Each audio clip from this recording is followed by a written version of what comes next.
was 12 and granddaddy was 14 and they were at the pool and granddaddy was shooting marbles and he looked at my grandma in the pool and was like, I gotta have her. And then my grandmother ran away from home and married him at like 13, right? That's the story that is told over and over and over again. And as black people, my nephew, by the time he's 50, that story is gonna be, and then grandma was drowning and granddaddy jumped into the pool and saved her life. And she was like, oh, I wanna marry you forever. But like, that is how stories get told. And so we think about the stories that made it to the Bible 2,000 years after Sodom and Gomorrah. Obviously, whatever happened there was important enough that it was told over and over and over and over and over and over and over again throughout history until someone took the time to write it down. So, if you will turn to like the second page of your text, and we've got the story of Sodom and Gomorrah. And why don't we take a minute to read it silently, and then I'll read it out loud. We'll read the first 7 verses, pause, discuss, and then read the next 5 or 6 verses. Genesis chapter 19, and you have it in your workbook as well. And we're looking at the NRSV version. All right. We are talking about the ancient Near East, Jerusalem, Egypt, Iran, Afghanistan, over there in that area. What is one thing about that part of the country or that part of the world that could have been true 3,000 years ago and is true now? Think of like topography, climate, environment. Yeah. Yeah. It's desert land, okay? Desert land meaning if you are traveling and you, like, there's not a lake nearby, there's not like open sources of water nearby. And so if you're stopping at a city to rest, being invited in can be the difference between life and death. You're either gonna get the water, you're gonna get the shade, you're gonna get those things you need, or you're gonna be turned away and keep going and hopefully make it to your next destination before dying. So, the text opens up, Genesis chapter 19. The 2 angels came to Sodom in the evening, and Lot was sitting in the gateway of Sodom. Literally, it was a gated city. You had to open the gate to let people in, and Lot was the one who was sitting at the gateway making decisions about who came in and who didn't come in that evening. When Lot saw them, he rose to meet them and bowed down with his face to the ground. He said, "Please, my lords, turn aside to your servant's house," that's him, Lot, "and spend the night. Wash your feet, then you can rise early and go on along your way."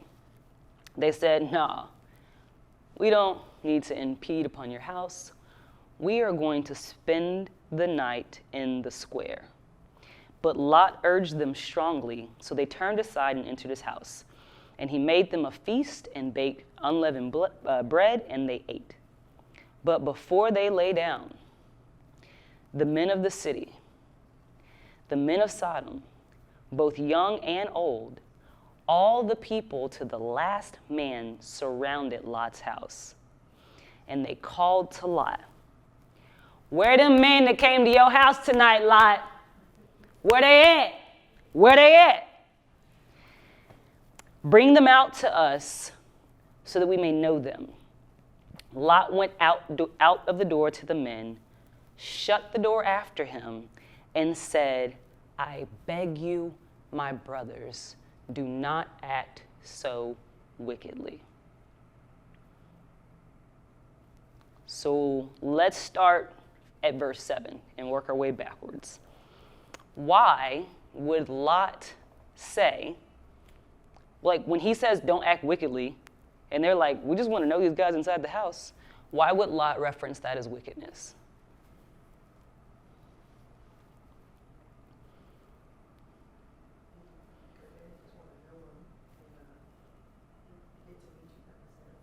Mm-hmm. Mm-hmm. So no is a biblical euphemism for have intercourse with. The text says that Adam knew Eve, and once that happened, they were married. So whenever we see the word no throughout the text, in most places, it means to have the intercourse. So Lot was like, bruh. So what do we have any questions so far? We got two angels who apparently showed up in the form of men. They show up at the city gates. Lot's there looking at the city gates at night, and he decides to let them in. These angels, messengers of God, they say, Lot, my man, no, we're going to go sleep in the town square. And Lot is like, no, like, you don't want to do that. And so they come in, and all of a sudden, every single man in Sodom follows them to Lot's house. Hey, yo, Lot. Hey, yo, Lot. Who these men is, bruh? Let me have at him. What is going on? Anybody know yet?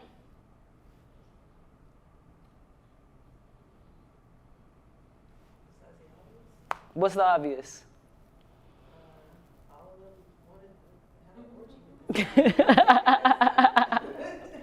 So if that is the case, would that mean that all of the men in Sodom are gay?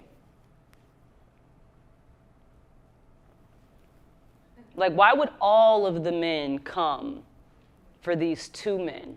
And we don't have the answers yet. We're not done reading the passage. But think about it. Why would all of the men want to come to these two men? Okay. Okay. Anybody else? All right, so, and scene.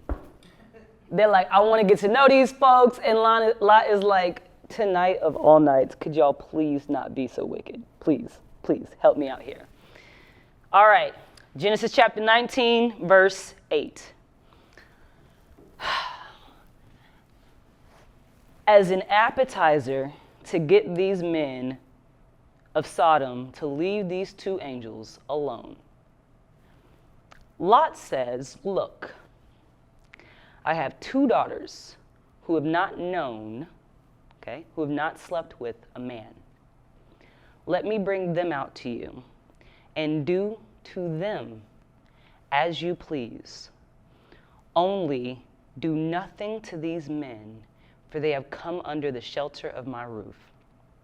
But they replied, nah, bruh, back up. And they said, this fellow came here as an alien, and he would play the judge. They're talking about Lot. Lot was a newcomer to Sodom. He was new.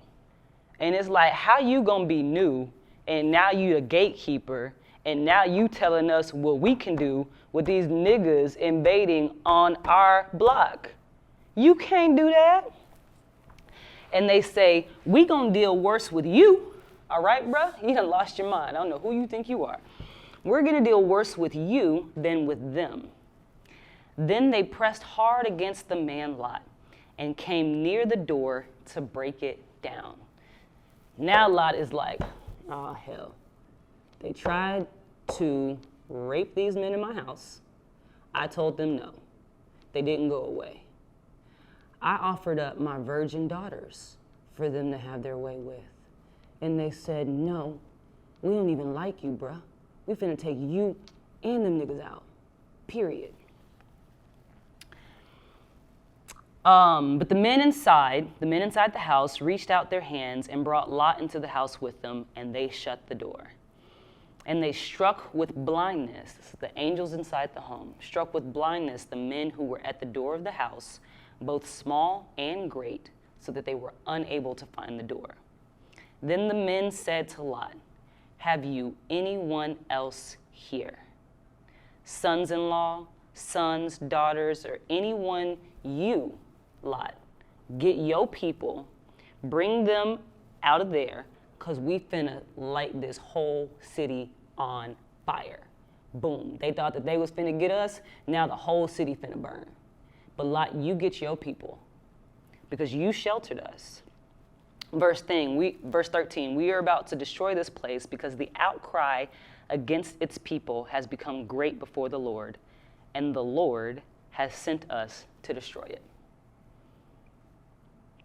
So let's get reactions to that second part of the passage, and then we'll go from there. So Genesis chapter 18, verses 16. Then the men set out from there, and they looked towards Sodom. And Abraham went them to set them out on their way. And the Lord said, shall I hide from Abraham what I am about to do? Seeing that Abraham shall become a great and mighty nation, and all the nations of the earth shall be blessed in him. No, for I have chosen in him that he may charge his children and his household after him to keep the way of the Lord by doing righteousness and justice. Verse 20, then the Lord said, how great is the outcry against Sodom and Gomorrah, and how very grave their sin. I must go down and see whether they have done altogether according to the outcry that has come to me. And if not, I will know. So God literally heard the cries of the people of Sodom and the people who were visiting Sodom, saying some stuff is going on that we don't like at all. It is making us uncomfortable. It's making us feel unsafe. And so God says, I'm going to send my angels down to Sodom, and I'm going to get some eyes on this situation for myself. I want to know if the situation in Sodom is as bad as it is being described to me. Verse 22, so the men turned from there and they went towards Sodom, while Abraham remained standing before the Lord. Then Abraham came near and said, will you indeed sweep away the righteous with the wicked?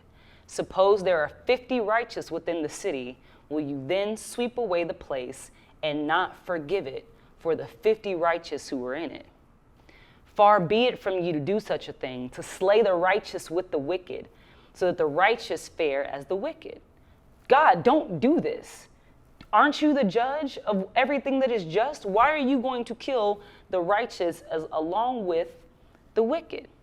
And the Lord said, if I find at Sodom 50 righteous in the city, I will forgive the entire place for their sake.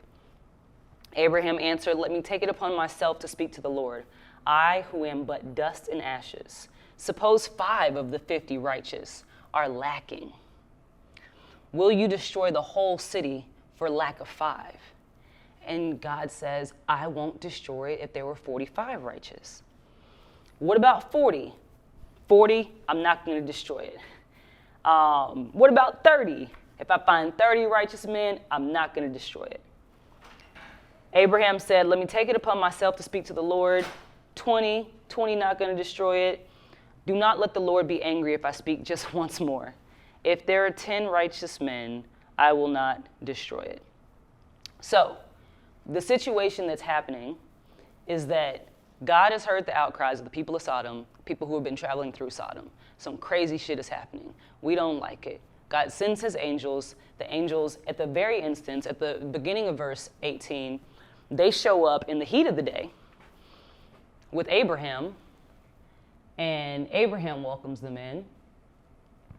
That's verse 1.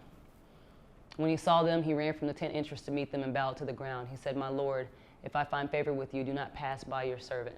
Let a little water be brought, wash your feet, and rest yourselves under the tree. So Abraham is doing what he feels like is his godly duty to do. Allowing people to come into the city, keeping them shelter, giving them water, giving them a place to rest from the heat.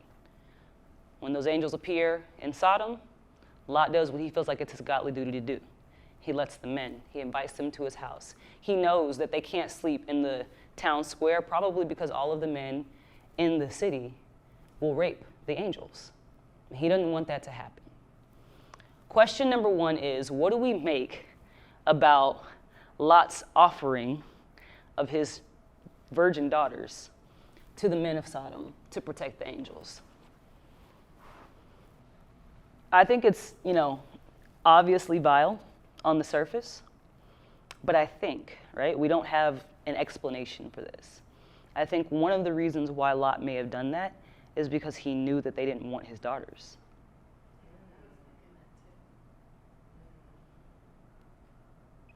And so how do we get from what we saw about what happened? These two angels come into the city. Lot gives them refuge and shelter, and every man in Sodom wants to attack them. How do we get from that to Sodom and Gomorrah? Sodomy is about homosexuality as a sin. And what do you think their impetus behind knowing the men was? Because I think if we go with that mindset, then does it not also have to be true that all of the men in Sodom were gay as shit? So there's a principle, and it's going to come up. I mean, we're going into Leviticus after this. It's going to come up throughout the text. In these ancient cultures, a man penetrating another man was seen as the person being penetrated being in the position of a woman without power. Like this is an environment where men would wake up and thank God that they were not born lowly women.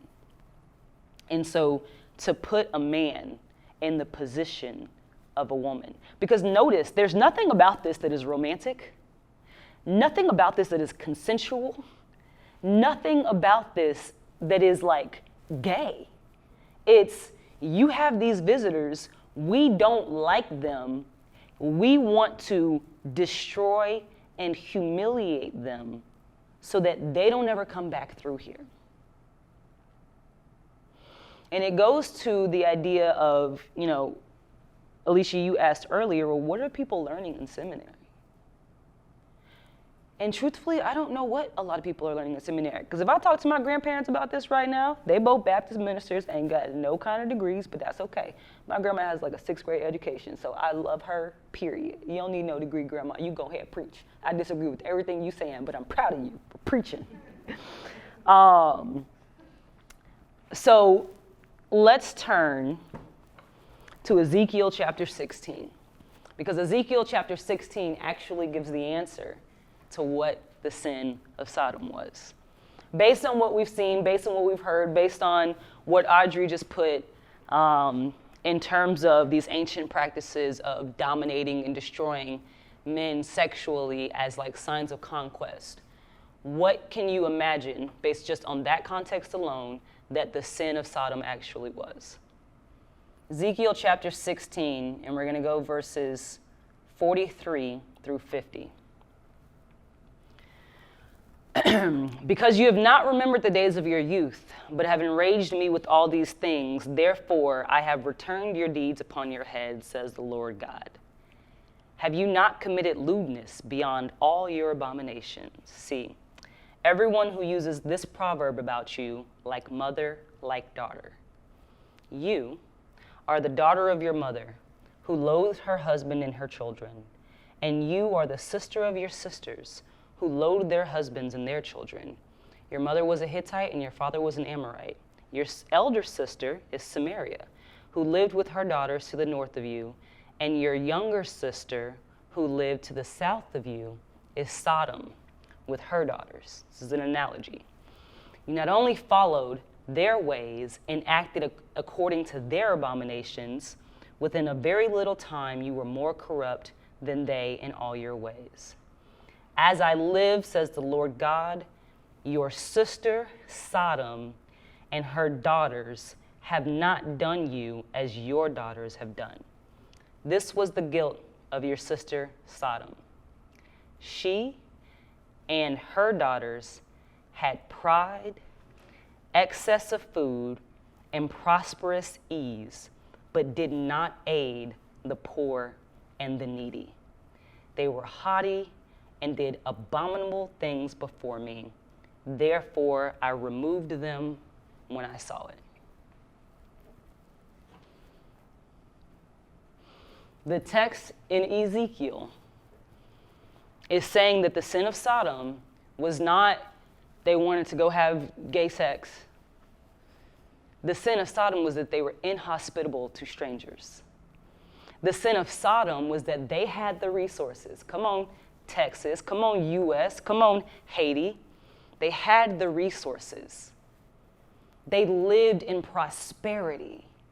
They had all of their needs met. But when strangers came in, they wanted to kill them. They wanted to destroy them. They wanted to make sure that nobody ever came back to Sodom because they were greedy and because they were selfish. God destroyed the whole of Sodom, minus Lot and his family. Wife made the mistake of turning around and turning into a pillar of salt. And, when it comes to things like the pillar of salt, I don't know if those things happened. Nobody knows if those things happened, right? But the reality is, there's a lesson about hospitality. I find it so incredibly offensive, yet so incredibly on brand for this country in particular, that the narrative around Sodom and Gomorrah has to do with gay sex. That the definition of sodomy in the books right now is anal penetration from one man to another. Bro, do you read the Bible? Like, it says right there. They were greedy. They were selfish. They did not share with other people. Lot said, bro, y'all cannot go sleep in the town square. They will kill you. They will kill you. Don't do it. Don't do it. You don't want no problems with these people. These people are nuts. And yet, 3,000 years later, we have this narrative that the sin of Sodom and the sin of Gomorrah was that they were immoral because they wanted to have sex with men. There was no sex on the table in Sodom. There was rape on the table in Sodom. And I think that all of us know that when it comes to sexual assault, when it comes to those instances, there's a lot of power dynamics involved. There's a lot of ownership involved. There's a lot of putting another person down and using them for whatever it is. But it ain't got nothing to do with love. It ain't got nothing to do with affection. And as queer people, Sodom and Gomorrah, the whole of Genesis chapters 18 and 19, ain't got nothing to do with us unless we are inhospitable. That is what that scripture's about.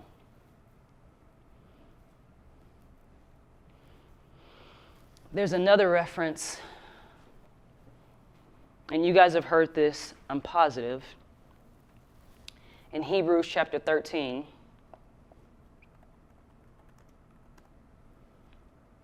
service well-pleasing to God. Let mutual love continue. Do not neglect to show hospitality to strangers, for by doing that, some have entertained angels without knowing it. This is a theme that comes up all throughout the Bible. Jesus in the Gospels, I was hungry and you gave me food. I was thirsty and you gave me water. What it means to actually embrace strangers, to actually love strangers, to actually treat strangers as if they just might be God. And if we can't do that, that's what the sin is. We talked earlier about this arid desert climate. Bruh, literally, if people come, you got everything you need. You have like an oasis in the desert, and you push people away, they will die. It's not like, oh, well, Sodom didn't let me in. Let me just go to this nice little settlement right down the road and book a hotel. It didn't work like that. By kicking people out, by not letting people in, and then if they did let them in, they brutalized them, it was a certain way of death. And that's what the sin was. I think going back to Kimberly's comment about the why, I think there's a multitude of answers about the why. And I also don't think it's always been this way. I actually know for a fact it hasn't always been this way. If you guys have seen on social media, there's a new documentary coming out. I don't even know when. It's been coming out soon for like a year now, called 1946, the movie.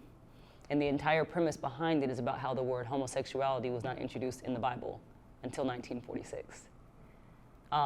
And we live in the United States of America. And so how can you, over the history of preaching the Bible, how can you preach the truth of Sodom and Gomorrah about how we are supposed to be kind to strangers and we are supposed to be generous to outsiders.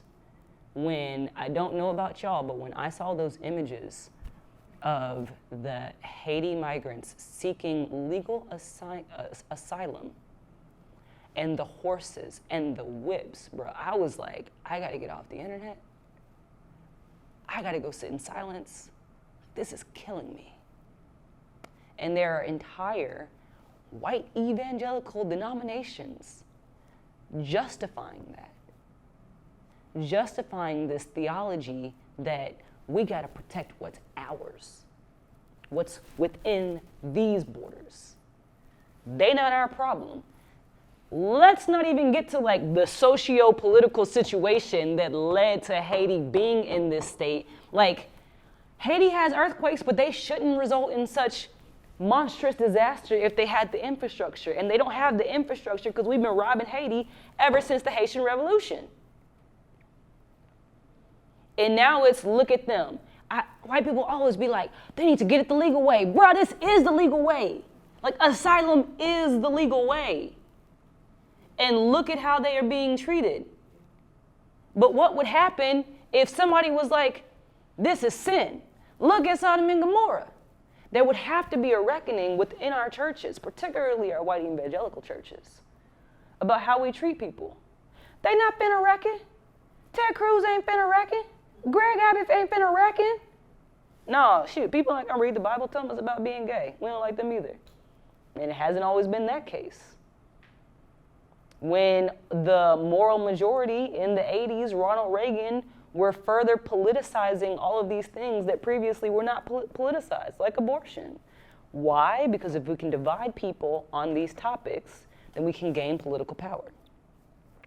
And so I don't know when the story of Sodom and Gomorrah went from inhospitality